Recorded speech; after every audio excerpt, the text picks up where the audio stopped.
Ready. Play.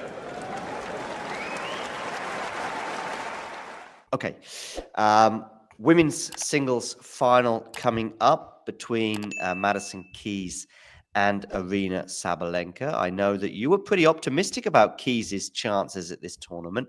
You didn't quite have her getting as far as the final, but you did have her in the semi-final, which I think very few people would have had.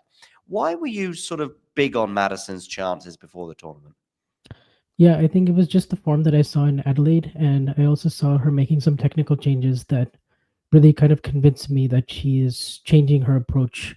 Like for a while, she was getting to semifinals of majors. She was putting a good career, but obviously, I think we saw the agony of that defeat that she had in 2023 U.S. Open semifinals against Aryna. That kind of derailed her for a while, but she comes into this new year with a new racket setup. She switched from Wilson to Yonex.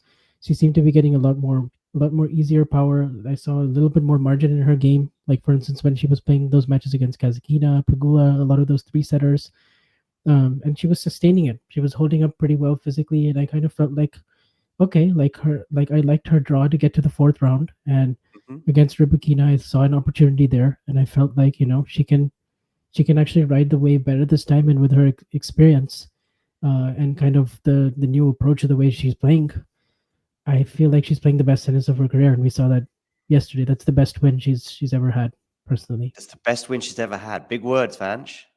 Yeah. But maybe, yeah. I mean, she was very emotional afterwards. Her run to the final, by the way, pretty tricky. I mean, as much as you had confidence in her, Daniel Collins, Elena Rybakina, Elena Svitolina, and then Iga Swiatek is Yeah. a hell of a run, and some 3-set battles in there, and especially that match with Iga.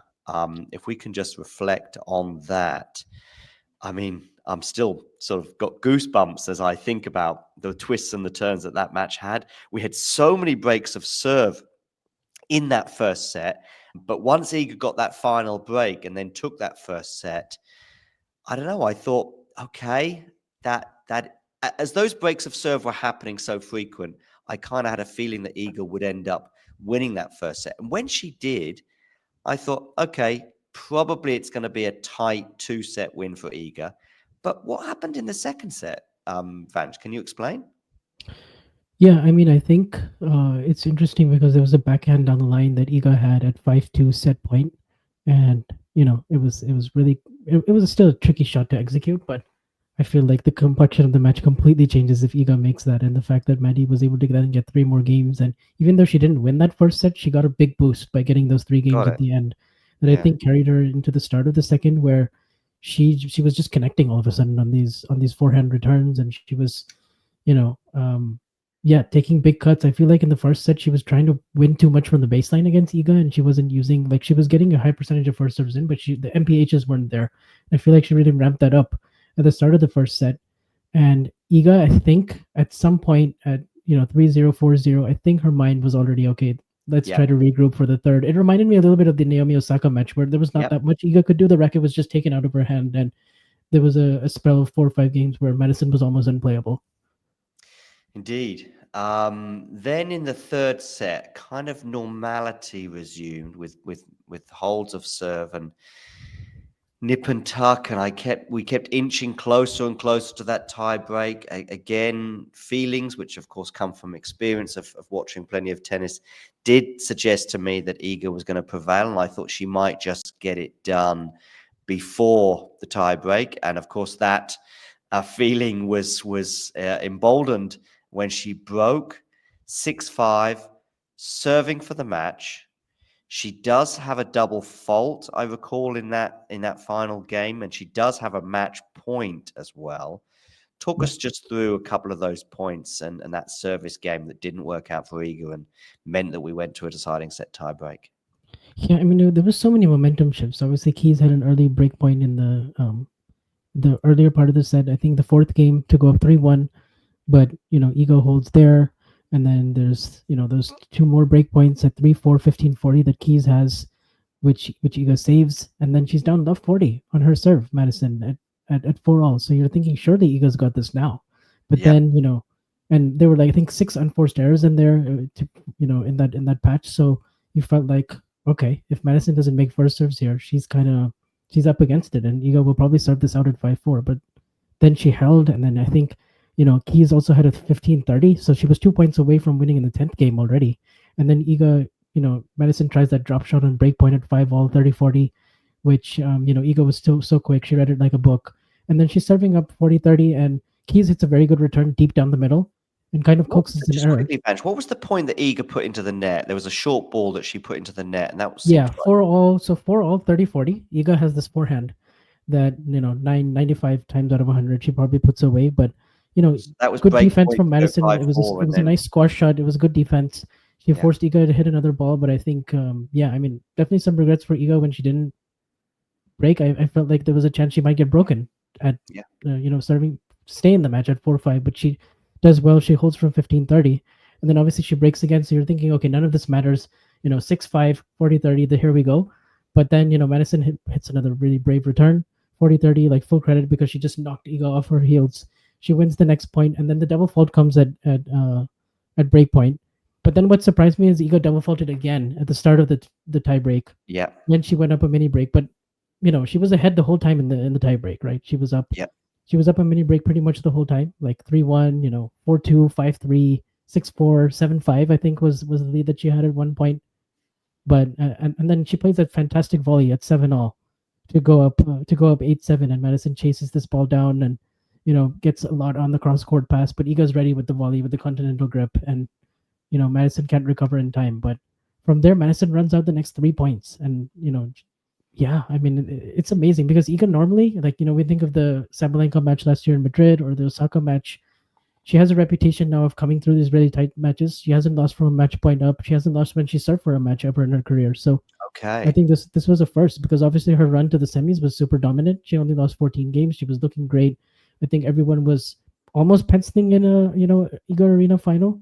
I mean, we weren't underestimating Keys because we knew the potential that she had, but I don't know, for Iga to for Keys to win this match in the fashion that she did, especially after so many near misses, to then get it done, and you saw how much it meant, like the emotion and everything, and 7.5 years since her last major final, and also the heartbreak after 18 months ago.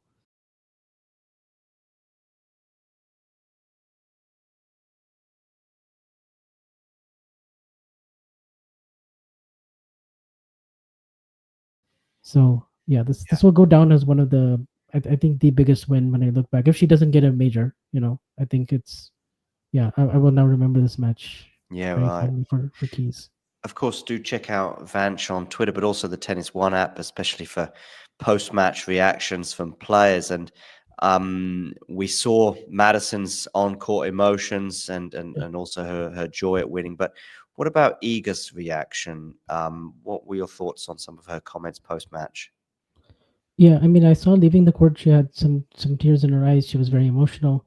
It, like I said, I mean, for her, it's both. There's a lot of positives in terms of how she was playing. Like from the baseline, she was playing with a lot more shape. She was defending a lot more. We saw her use her athleticism. This wasn't like the Jessica Pegula loss at all at the U.S. Open or some of these other losses that she's even had from a set up, like Noshkova last year, for instance, or Ostapenko the year before at the U.S. Open. So there's quite a lot of progress that I saw from her baseline play as well. I think the second serve at times she might have some regrets.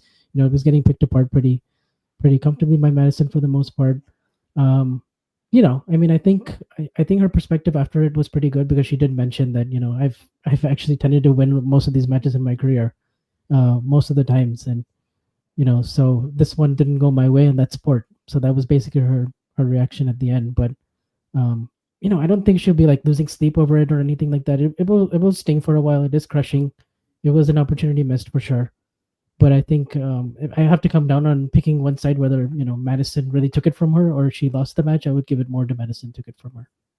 I know it was a semi-final rather than a final, but if she doesn't ever win an Australian Open, it'll sort of. Yeah, I'm thinking then of Rafa. if she doesn't win an Yeah, Australian Open, this is the one you're gonna yeah. look back I'm at. thinking And of Rafa as yeah, well with trying to get that second one, which for many would feel like would be great, but it's sort of like being breaks up in the deciding set in the final a mhm. few times, and yeah, quite similar there. But listen, let's talk about who she'll be playing Madison in the final. Let's talk about Sabalenka's route to the final, but more specifically the unbelievable level that I think Damien described as being scary and ridiculous, the level that Sabalenka was able to bring against the match against Badosa, especially after losing the first couple of games and going down a break. But from that moment onwards, the result was rarely in doubt. Yeah, that was a stunning display. That was one of those performances that makes you think, wow. I mean, if you play like that, no one can really touch her because 19 winners in that opening set from 38 points that she won. So almost half the points coming off her racket are winners, which is pretty scary. And like you said, Badosa was up 2-love, 40-love, and I didn't actually think she played. I thought she played a pretty good set overall, and I think she missed that chance to go up 3-love. She missed had a couple of break points to go up 3-2, which would have accelerated the scoreboard pressure, and maybe then you'd have a closer first set. But the way Sabalenka was playing, I mean, oh my god, just lights off from the serve, the return, the ground game was so solid. The amount of forehand winners that she was hitting even on the run, and just some of the variety that we're seeing from her as well with the drop shots and the slices, and she's not really panicking when she has a bad patch. Like she used to kind of, these bad patches used to last longer and she wouldn't snap out of it quick enough. Now she immediately kind of just resets, like, very, very quickly. And she's had scares this tournament, right? Against was this Moniro? She was down 2-5 in the second set. Clara Tauson really put up a really valiant effort. It was a very close competitive match. She was down a break twice against Pavlyuchenkova, but honestly, she still only dropped 2 sets, and she's about to win, a third Australian Open, or is a favorite to do so in the final. But I mean, she's putting herself up there with legends if she pulls off this three-peat. Yes, indeed. Is Martina Hingis the last person to do it?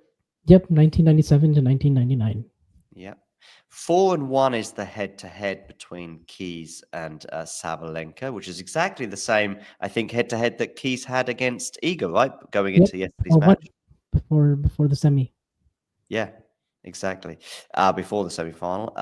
Well, this head-to-head, of course, does include a US Open semi-final that you just touched upon.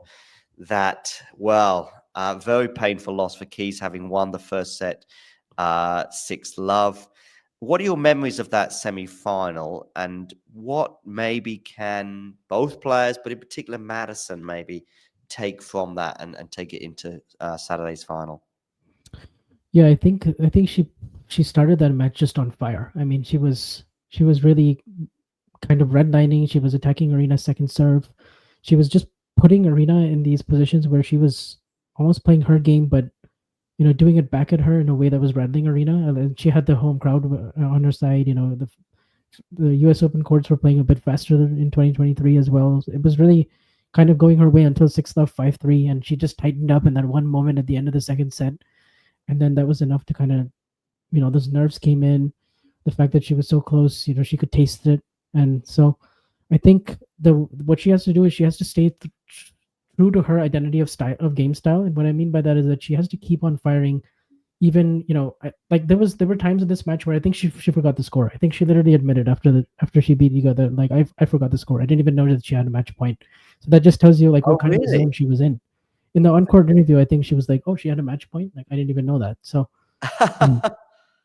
so it's really, it feels like between the ears with her, because if she can play with that kind of freedom that she was on the big points against Iga, like, when the pressure is at its highest, I think she's going to learn a lot from the first slam final that she played, where it was, a different type of environment, US Open, like playing another American. Like, I think she's going to put up a much better showing this time. I worry a little bit for her physically, but at the same time I don't, in the sense that she's won 7 of the 11 matches that she's won on the streak, if you include Adelaide last week, have been 3-set matches.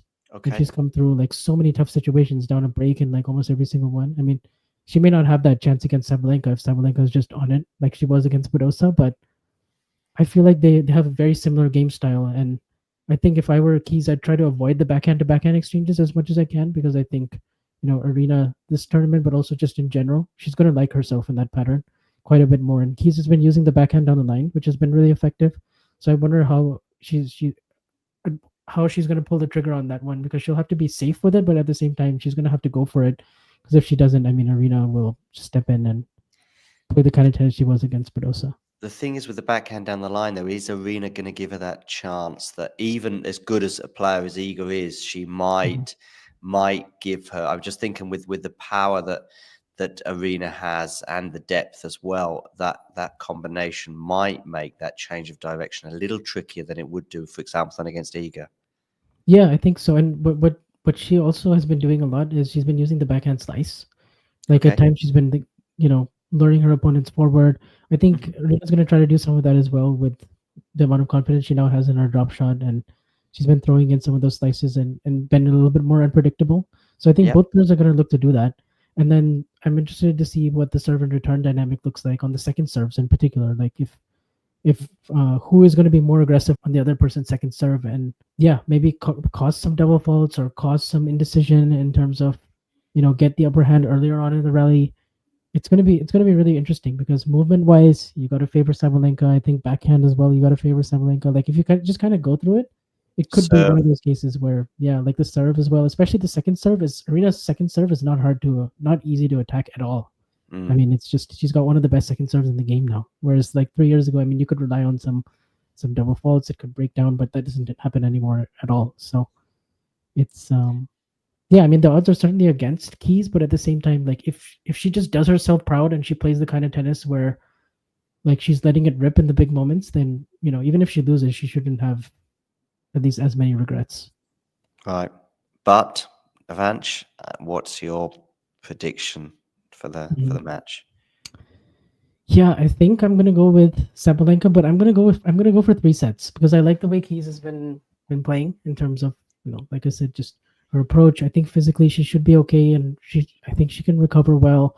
I just think Aryna will be too strong in the biggest moments, and I think some of the strengths that I just highlighted, like it's it's just so hard to see if Aryna keeps on playing the level that she has and the way she's been raising her level throughout the tournament. It's pretty scary. So I think I'm giving Keys 1 set, but I won't be surprised if it's straights. But yeah, I think Keys will put up a good fight and we'll have an entertaining match. I think Keys will put up a good fight, but for a lot of the reasons that you highlighted, I do go towards Aryna. I'm going to go for 2 tight sets, Mhm. and Aryna prevailing. I think it's kind of unbelievable to think it's only 2 years, really, since Aryna has become this Grand Slam, not quite machine, but we're certainly on a hard court. We're getting in that direction, aren't we? With the finals of both the hard court slams in 2023 and 2024, and now this one in 2025. I think it's 5 hard court slam finals in a row, and she's gone deep at the other slams that she's played as well. Illness Yeah. obviously affecting her in the French last year, and then having a match point as well in the French against Mukova the year before. But the mental side of things, where she was often getting to semi-finals and not quite getting over that hump until she finally did so in Australia in 2023. And now I think she's pretty reliable. I know that maybe you could look at that Coco match, for example, of how things sort of fell apart there, but let's give Coco some credit there. But now I had a feeling that once she won that first one over Rebecca, and there were some doubts from me and from many, and no doubt for her, especially as I think she needed 4 championship points to get over the line against Aryna in 2023. But from the moment she got that one done, I thought we're not going to see a Dominic team style fading away from the sport. We're going to see not quite an Aryna era, but we're going to see a very motivated, determined player that's not going to stop at 1 or 2 or even 3 Grand Slams. And of course, she's on 3 right now, and I'm expecting her to make it 4. Yeah, I am as well. And I had the same feeling when I watched her win the 2023 Australian Open. I'm like, this is definitely not her last. She's going to be, contending for most of the slams. And that proved to be the case, even though she wasn't getting over the line. There was some scar tissue in the deep ends of the last 3 majors. But, if you were to ask me, like, who's the most likely player to complete the calendar Grand Slam or, the Grand Slam as they call it, like I would pick her just because, like you said, she's so reliable. She's made like 9 major quarterfinals in a row. The quarterfinal, most likely becomes a semi if she doesn't have that stomach bug. So Roland Garros last year. So I'm interested to see if she can make another final and if she can make her first ever final at Roland Garros. Because actually, now that's like we've been 1 point away twice from a Iga Swiatek versus Aryna Sabalenka slam final, and it's amazing to think. I mean, we were 1 point away 2 years ago with Mukhova in the semi. Yes, I saw RG Nick and tweeting Iga. about that. So yeah, I hopefully we'll get that matchup soon. But at the yeah, same time, yeah, you'd think it's going to happen. You'd think so. With them being 1 and 2 in the world, and by the way, Arena's chances of staying at number 1 for me pretty strong until maybe even the US Open. Bearing in mind, she didn't play Wimbledon last year. Aryna didn't have a great post Australian Open period, while Iga did pretty well, especially in winning Indian Wells, for example. But I spoke to Gavin McMillan, her Arena's biomechanics coach, and I could. Okay, this is Gavin talking here, but I sensed from Gavin's words regarding Aryna, she's as motivated as ever to improve. And you mentioned some of the changes that she'd made to her game, so she can win more slams and maybe even win them on alternate surfaces as well. Yeah, she's only 26, I believe. So, I mean, she's been around for a long time, but it's been different since the start of 2023. Like, it's this new, improved version of Aryna. It's she's got a very complete package. That's at times I watch her play on hardcourt, and I mean, I'm not being hyperbolic here, but it kind of the only comp I can come up with is like Serena at her best. At times when there's not much you can really do when she's taking the racket out of your hand the way she is, and she's doing it with plenty of margin. You don't feel like she's going for the lines or like she's having to play out of her her 80-90% game now is so reliable. So yeah, credit to her. Big thanks for joining me today, Vanch. Do check out Vanch both on Twitter or X, whatever you want to call it, but also the Tennis One app as well.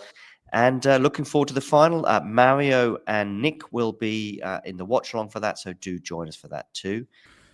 Hello, John. About the women's final in Australian Open, it was a surprise to see Keys beating Schwanting in the semis yesterday. But in the final and after these 2 matches yesterday, I think Sabalenka is much better. She have a really good semi-final, and she has the confidence now to take the third title in row. Keys have little chances, but after the battle yesterday, I think she's gonna be a little bit tired, and I think it's going to Sabalenka, maybe in 3. It's the battle of the big hitters between Aryna Sabalenka and Madison Keys in the 2025 Australian Open Women's Singles Final. I think Sabalenka is so comfortable on the Rod Laver Arena court. She has shown that not just this year, but in the last couple of years. Keys has shown that she's such a fighter, particularly in the match against Swiatek in the semi-final. I don't think it's going to come easy for Sabalenka, but I think she's going to win it again for the third consecutive year, especially considering she has a very comfortable 4-1 head-to-head over Madison Keys. So I think they might go 3 sets, but Sabalenka again. I think there's definitely some potential for a good match there in the final. Like, I'm hoping for it. Maddie did not do well in her last Grand Slam final, obviously. That was 7.5 years ago. So technically lots of experience is now on her side. But actually, I mean, it's not like she's experienced matches like this. And this is still by far the biggest day of her career. So I've got questions whether she will be able to perform. Also, just physically could be pretty tough. I think it's like her 12th match in 19 days or something like that. Obviously she's been playing like non-stop and winning non-stop almost since the beginning of the season. But just strictly game-wise, like if you look at who Sabalenka has been struggling with this event, it's been players like this, like Tauson, Pavlyuchenkova, the girls who can actually like try to out-hit Aryna and maybe play faster than her, not necessarily heavier, but play faster than her of both wings. So obviously Madison has that ability. She's got a massive attacking repertoire, also showed some, multiple dimensions, let's say, to her game against Iga. So as long as she's fine mentally and physically, I think she definitely has a shot. It's a pretty exciting matchup. That US Open 2023 clash, that's also really just something that tells me, the shot is there. But whether she will be able to take it, if I have to say yes or no, probably I would have to say no, simply because I think the occasion might be a little too overwhelming. But yeah, if she can get this done, this would be one of the most impressive wins we've ever seen. And she's not going to play it like a Badosa, who was just trying to hit, clean, deep, hard, but not necessarily pressuring Aryna or really getting her uncomfortable with the timing. Keys can.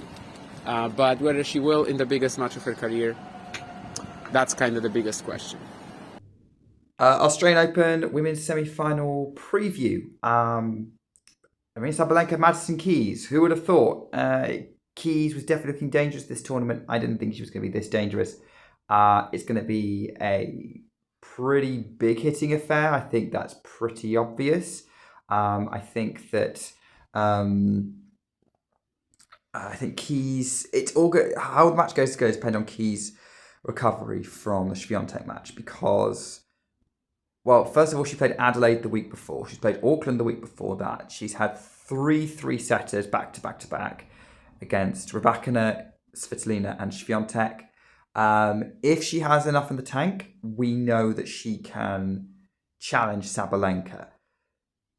But Sabalenka only really drops sets if her opponent's playing amazing and redline it. So, in terms of calling it how it goes, I think Keys has got to put in another performance of her life to take down Sabalenka, or Sabalenka's going to have to play really off. And although I don't necessarily think she's been at her best this tournament, she's not needs to be. Even though against really high quality opponents a lot of the time. So for me, I think we are. My head and my head's telling me very much it's Aryna Sabalenka, and who's going to win the title for a third year in a row on Saturday. And I think that would be how that match is going to go.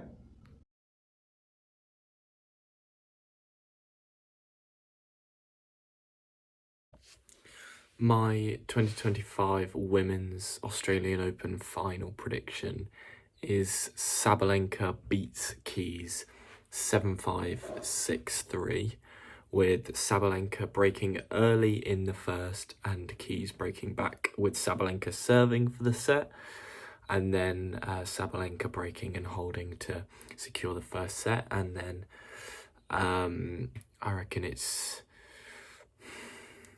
4-3 Sabalenka, and she breaks to serve it out the tournament for the third time in a row, and Sabalenka with the 3-peat.